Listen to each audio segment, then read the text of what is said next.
This podcast is a member of the Place to Be Nation family. Visit us at placetobenation.com, the only place to be in your pop culture world.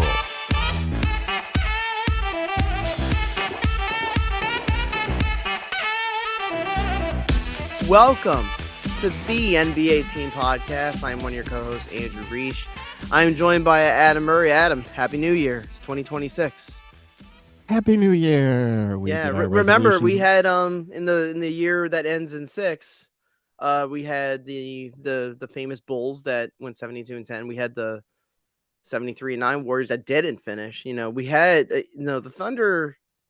They're still, I guess, on track for 70 wins. Is that fair to say? Well, now they're sort of, unfortunately, like they have 5 losses right now. We're more than a third into the season. It's possible. Like they could go 70-12. It's possible. And injuries can also happen, and then that changes everything. As this is just apparently, it seems to be the injury season. Either that or every little. It's almost a plague. I almost want to call it a plague. Like where it's just, and people like, oh, it's soft tissue injuries. Oh, it's because people they're not giving all the information to the league, and they're just hiding so that they can DNP and rest their start. I just think it's because these guys are pushing their bodies just so much harder, and it has nothing. Here's where I disagree with a lot of the talking heads that you hear a lot about, the argument about too many games being played in the regular season. I don't think it is. I think what it is that the players are pushing themselves so hard physically because they have to play so many possessions per game, because the games are going so much faster that their body just can't keep up with the load. I think that's what it is. Well, finally, it happened recently that everyone is going, this is terrible. Because we had all year of, well, this person has a calf injury. He's out for 2 weeks. This person's out for a month. And it always used to be a couple teams that would be cursed, usually Memphis and New Orleans. But now every player out.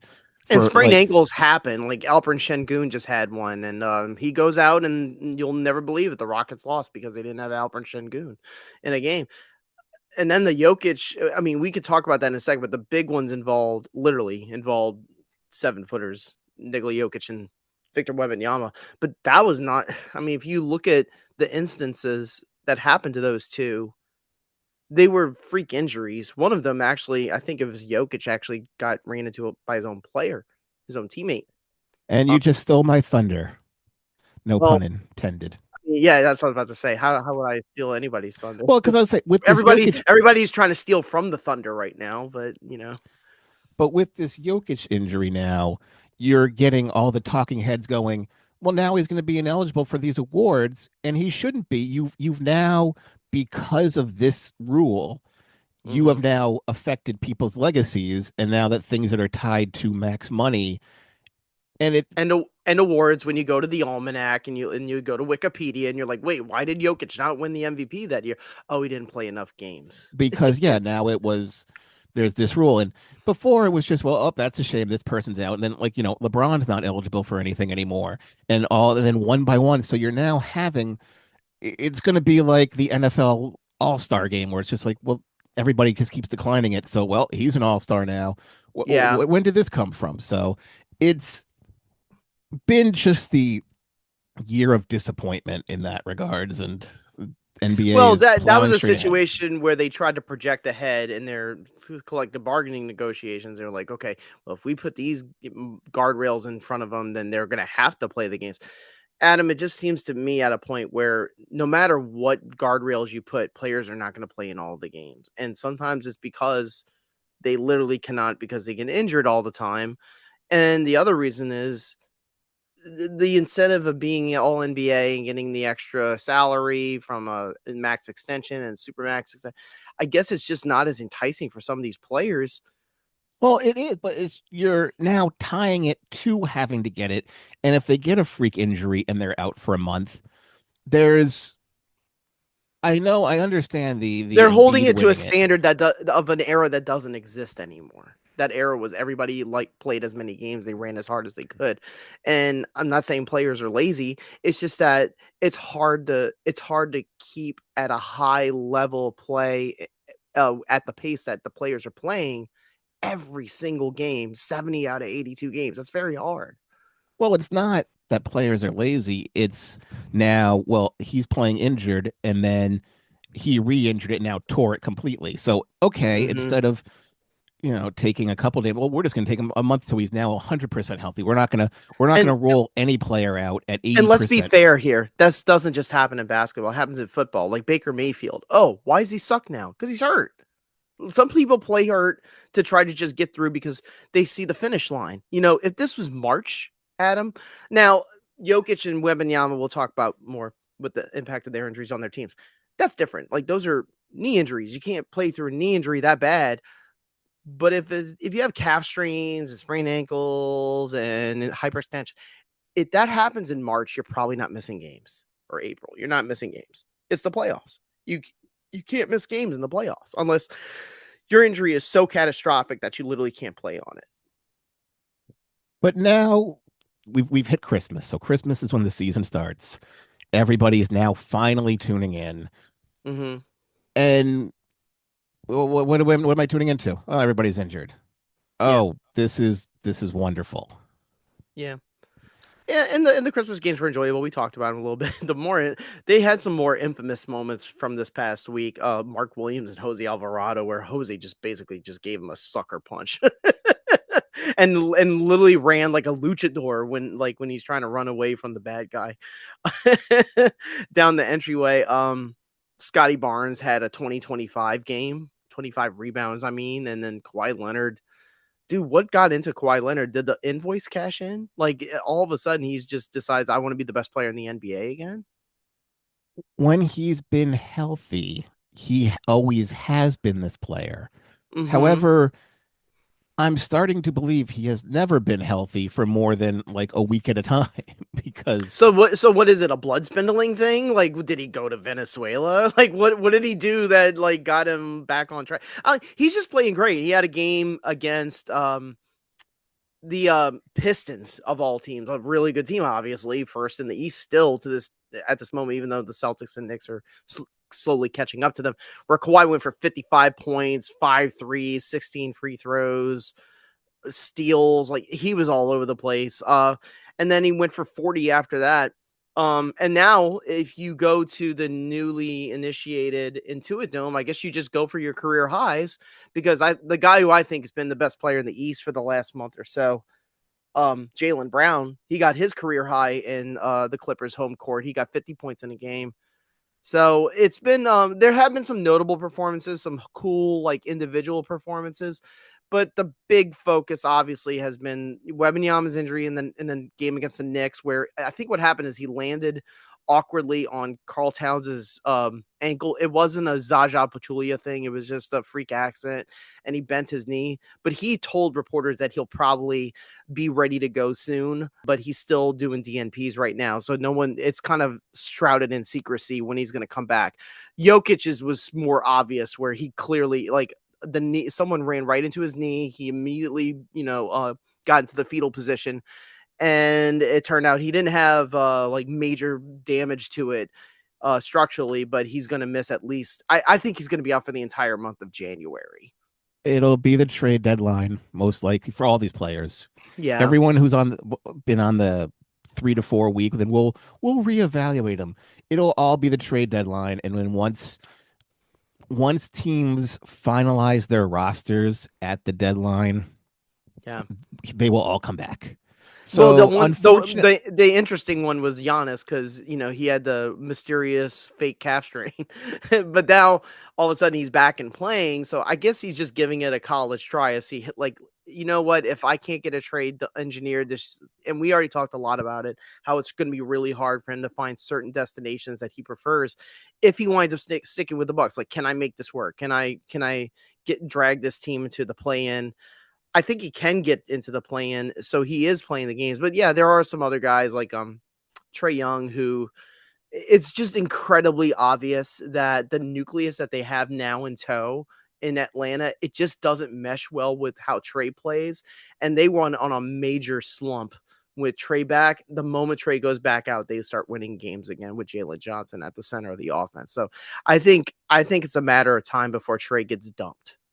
So that's one example. There's what other stars are kind of mysteriously DNPing? Zach LaVine, another one. Drew Holiday. Holiday's been injured again.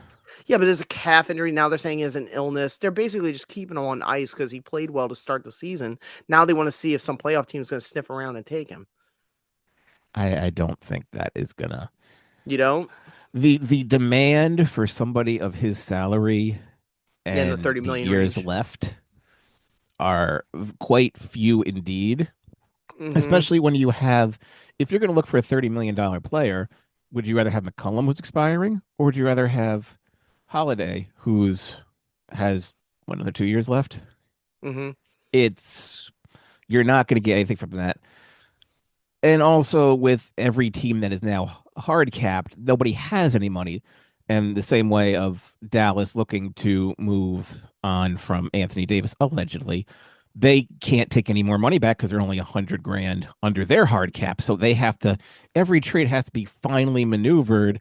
And Yeah. then a certain West Coast team that has a player who makes 60 million, who has no trade market and no value, and kind of hurting his ego at this point, being a Yeah. third option.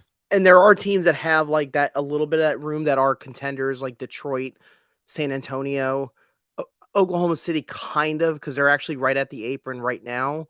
But they have so much draft capital that if they wanted to do something, they could. There was a lot of chatter about that when they had that bad week or 2 weeks with the Spurs where they lost 3 times to them. Like, oh, do they have to add a piece? They kind of got back into the groove of things. They just absolutely destroyed the Warriors without Curry in a nationally televised game. The Pistons probably can make one more move. The Lakers could probably, they have potential to make one more move if they wanted to. And then I think they're one that along with Trey Young, which I think is a guarantee, Adam. The only other guy where I would say I can guarantee he's going to get moved before the deadline is Kobe White with the Bulls. So there are some names to keep an eye out for right now, like 2 weeks, 3 weeks before the deadline, where I would say I think their days are numbered at the team for the team that they're with. Are there others that you're thinking about where you're thinking, I think this guy's about to go somewhere else? No, I don't think we're going to see a big trade. John Morant? I mean, right now, I don't think we're going to see a big trade in the next few weeks, as there's always one, like an early trade that sets the tone, that sets off the panic meter for a lot of other teams. I Yeah. don't think we're going to get that right now. That was Luka, but that happened at the end of January last year. Like But a week every before year, the there's deadline. always an early big splash trade where somebody has to go in all in before everybody else. Yeah, but I'm just asking you, what name do you think could pop up that could start that? I don't think Zion Williamson has that high of a demand. He has no value. I think it's going to be when they figure out a Trey Young deal, because Okay. we've mentioned that Sacramento was always desperate for that player. They'd gladly take him. I think he would fit in Minnesota next to Ant, and you can move on from Randall, who's I was off. talking with a friend about this, and because we've heard even Bill Simmons, I think, said it on his podcast, but it was Trey Young for John Morant straight up. I didn't we also say that beginning of the year, like, why not just do that? Yeah, we did. Now the thing too is, but the thing is, it's also malcontent for malcontent. But again, if it's a star player being traded, obviously they're not happy where they are already. It doesn't matter where you go. The other one that I really do think, in terms of salary, makes a lot of sense, and it could be very easily done. I just don't think Vivek Ranadiv is that stupid. Is is Trey Young for Domantas Sabonis straight up? That was one I thought about. No, because I think you'd have to offer more. I think because of Trey's salary at 48. But I meant you'd have to offer sweeteners just all because the money works. Oh yeah. Like the Kings would have to give up a pick. But I would say Atlanta would have to give up a pick. Oh yeah, and you know what? Sabonis has an extra year of salary on versus Trey Young. So yeah, you're right about that. And would they give up the pick that the Pels gave him Probably not because of how strong No, the draft class but is. it's not a straight up all because you can make the money work. I think Sabonis has way more value Mm-hmm. amongst other teams as opposed to Trae Young having that value. So why? Yeah. I mean, yes, it is Sacramento, and they're bad teams to make bad decisions. So I wouldn't be surprised if they tried to do it. But Yeah. you're trying to build up your roster by getting rid of your only real front court player. I mean, who do they have besides him?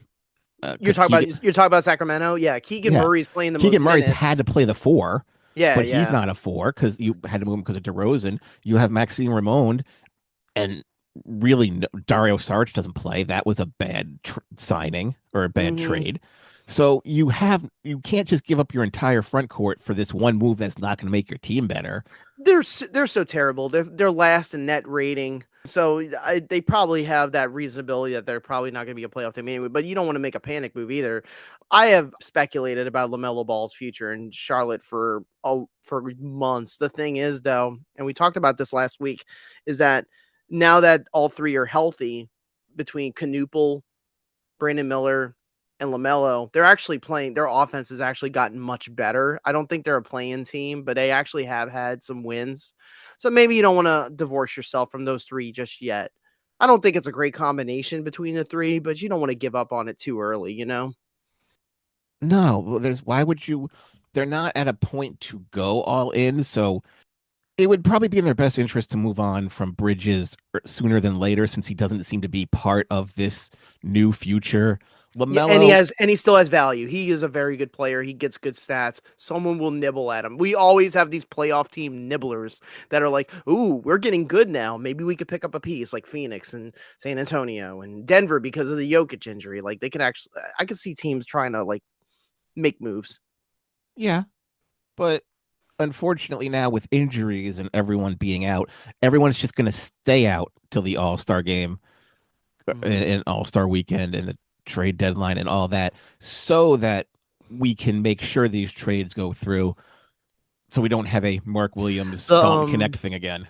but I'm glad you said Mark Williams did an interview with, I think it was I'm trying to remember whose podcast it was. It may have been Colin Gillespie had a podcast or something. Everybody's got a podcast, but Mark Williams I can't even say threw shade at the Lakers. He basically said F them. Like you could tell how upset he was that he didn't wind up being a Laker. And it's not like being a Laker is like the end all be all. It was just that deal was done and they basically said, nah, we don't want him. He's not Yeah, worth he it. failed the physical, and he's like, "Well, show me how I failed the physical. I just Right. played a game." And He's played great for Phoenix. So is Colin Gillespie and one of my new favorite players, Dylan the Villain Brooks. Like they actually I saw him called the Desert Villain. like he's John Wayne. He's a son of a bitch, man. He's not always the most efficient player. That's very well known about Dylan Brooks, but he's made a home for himself in Phoenix.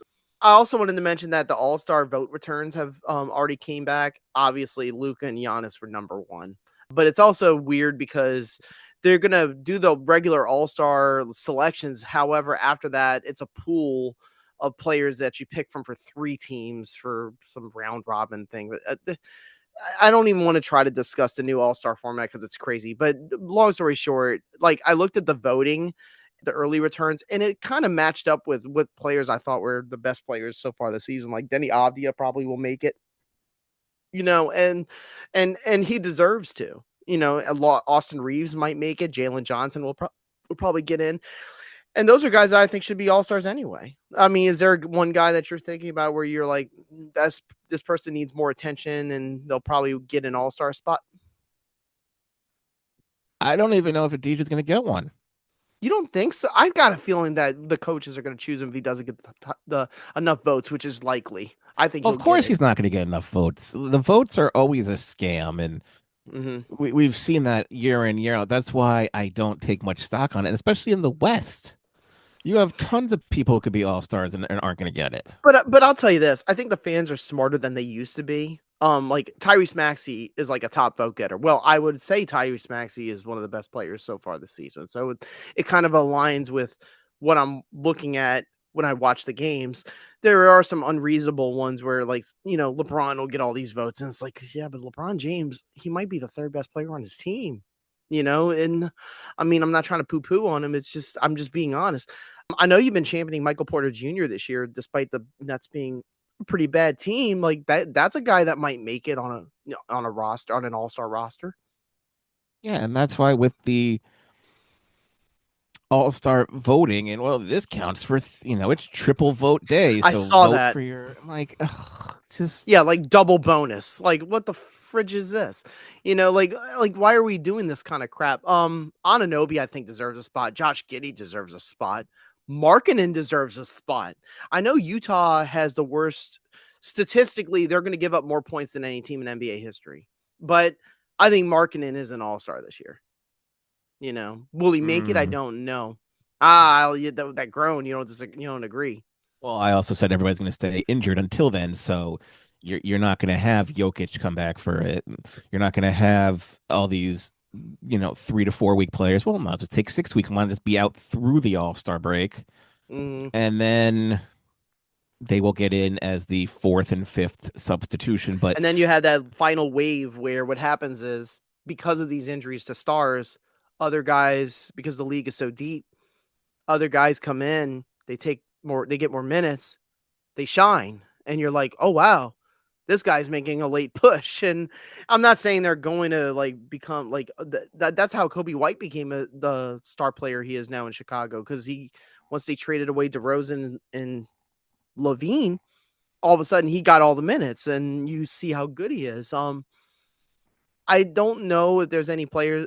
There's going to be players that show up. Jamal Murray, I'm looking at really close, because obviously his usage is going to go way high with Jokic out. He's going to probably handle the ball the most. Victor, with the Spurs, I think they're still in pretty good shape, because you still got Castle. Luke Cornett's not the worst, so you can still play him at center if you have to. You got a 3-point shooting center in Champagny, so they can actually just play fast if they want to without Victor. So, I mean, it's interesting. Like, I think Denver's in a worse situation without Jokic than the Spurs without Victor Wembanyama. That's all I'm saying. well, the Spurs, I mean, both teams are now deep enough to be good to weather this storm. Yeah, Peyton Watson's okay. It's Again, unfortunate it's unfortunate he was the guy that ran into his. Oh, actually, I'm so sorry, it wasn't him. It was Spencer Jones. But they have enough pieces, respectively, to do something. If you had somebody like and the Lakers go out with this, they're finished. If you have somebody go out, Austin Reeves, the moment Reeves went out, their offense got a little worse. And that was the difference between, having a 5-game winning streak and going like 3-3, because their defense is so bad that they can't generate enough offense without Reeves to create extra shots, Mm-hmm. That's just my opinion. I think Reeves is the second best player on the Lakers team. I'm not trying to throw all this shit at LeBron. I'm just being honest. Everybody's been piling on LeBron now all of a sudden. Mm-hmm. And no fault of you for just go right ahead. We knew when he came back from his sciatica, this team could not be the same that they were. And then you have Reddit calling them out. Like, well, yeah, everybody knows they don't play defense, and that's the problem. You can't fix a problem that is widely known, and then be like complaining about it. Like, these guys don't play. Well, no, they have Lakers have their flaws. Yeah, I mean, every team does, but I mean that's an obvious one, So it's just been interesting in terms of standings. I don't really have much to talk about, because it's been fairly static despite the major injuries in the West. The Spurs, the Nuggets, the Wolves, the Lakers are all kind of hanging in there, and the West play-in scenario has been the same: Suns, Warriors, Blazers, Grizzlies. Draymond Green got ejected for the second time this season. Like, it's getting to a point where it's almost comical. We already talked about how the Clippers are making a surge thanks to Kawhi, just kind of like dialing back in and becoming an elite player again. Even though they're still on the outside looking in, I think there's a really good chance they'll just jump over the Blazers or the Grizzlies and get back to the play. So I watched the Grizzlies a couple times, Adam, and I did not like their vibe. Like, and it's not just Ja Morant. Like, they have multiple injuries. Jaren Jackson Jr. has decided to stop rebounding again. And I just get the dumb feeling that that team is like very close towards a blow up in terms of like the roster that they currently have, because they have a deep roster, but in terms of like the starters that they have, I can see them just going on a fire sale where they're just like, you know what, we're just going to start trading our stars and start over with like Jalen Wells and Santi Aldama and guys like that. Well, you can't have your entire team injured every year, every year. It's And unfortunate. Yeah. that's what they currently are at. And yeah, of course the vibes aren't good because half your team is gone or is going to be gone. The urgency's kicking in for the Cavaliers. They're starting to finally win games. Mitchell has been a little more efficient.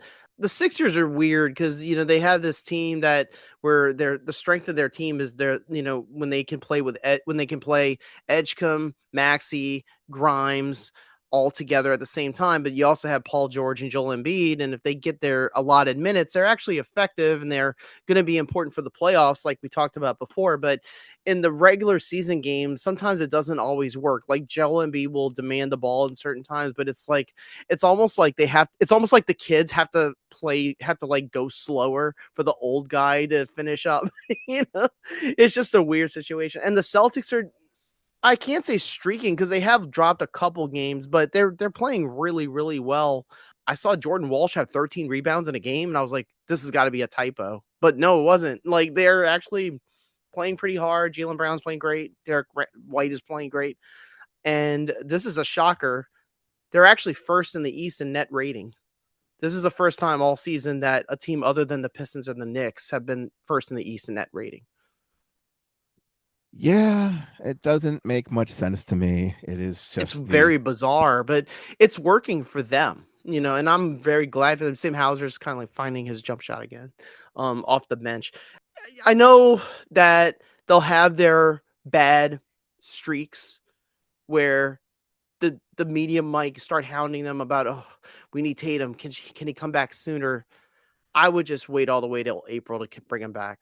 Well, of course, that's what they'll do. Is if he comes back, he'll be back 2-3 weeks before the end. That's his preseason, and then have him be ready for the playoffs. However, there's also the salary cap, and what are you going to do with Anthony Simons, who has zero market as a $27 million streak shooter? Yeah, and does he come off the bench or does he start lately? He's a bench. He's always been the bench. He's always been off the bench. He does provide sometimes. He'll get 15 here. He'll go for 20 plus sometimes. It depends on how much his shot is falling at the 3-point line. But he is a good player. He's just going to be overvalued in free agency, and you're likely going to, like you said, I don't know if he's going to be overvalued because teams don't have money. What do you expect? You think he's going to sign him for the MLE? I don't think so. There's a difference between he got 27, so realistically, in theory, he'd be up for a raise, but his market might be now 20, 22. Yeah. Are you afraid the Celtics are peaking at this point? No, they're not peaking because they everybody, they're not surprising anybody. They're not, well, once we start watching tape with these we've now seen, Jordan Walsh be a starter and he replaced Minot, who was the original starter, and now Minot doesn't play. And everybody has enough tape on them to know, well, they're just going to be what they are. You have to out hustle them and energy them. Well, you mentioned that about switching the younger guys in the starting lineup. Missoula is a little bit of a mad scientist sometimes. He's not Tyronn Lue, Steve Kerr level of I'm just gonna fuck around with the lineup and not tell anybody anything. But there are some moments there with Missoula where I'm like, God, I did not expect Neemias Queta to average a double-double. Like he does cook up some really cool plays. I've always given that credit to other guys too, like Nick Nurse. And even at times Doc Rivers, when he doesn't have his stars, he's renowned for like being able to cook up lineups that work without, and people don't expect it. But yeah, shout out to the Celtics and an overachieving, underrated Celtics team, if you could believe that. And then, the East playing, I mean, it's copy and paste, Adam. It's the same 4 freaking teams. It's the Magic, the Heat, the Bulls, and the Hawks. Like, they can't get out of each other's way. It's like, Well, because the East has so many bottom dwellers who are well established, I shall say, and over you many thought the years. Magic and Hawks did enough to get out of it, and in reality, they didn't. Well, the Magic just keep getting injured. You can't have everybody keep going out with now Suggs out with another knee. Also, well, he came. I don't know if that knee injury was recent. He did come back, and he got absolutely obliterated on a poster dunk by Modest Yeah, he Buzelis of came the back and Bulls. now he's out injured again. So Yeah, you have Paolo go out at the beginning, then you have Wagner go out, and now you have this. Like, you can't just keep having all your core pieces go out every time as they have. yeah, and Atlanta, the Heat offense is slipping. Their pace is super fast. Their defense is still good, but the problem for them is that their offense is starting to kind of dwindle. come back down to earth. Right.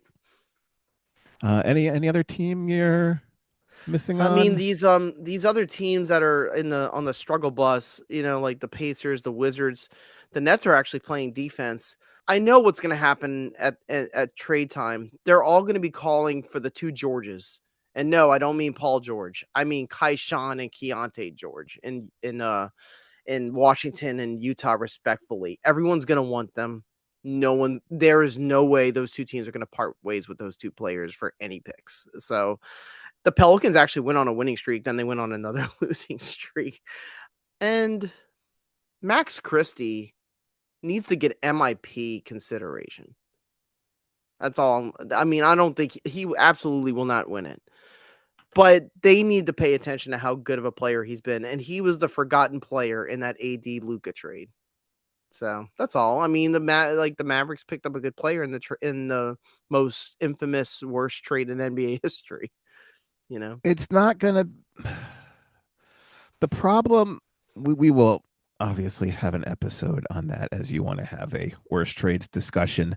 It's hard to put that as a worst trade. It was just an undervalued trade.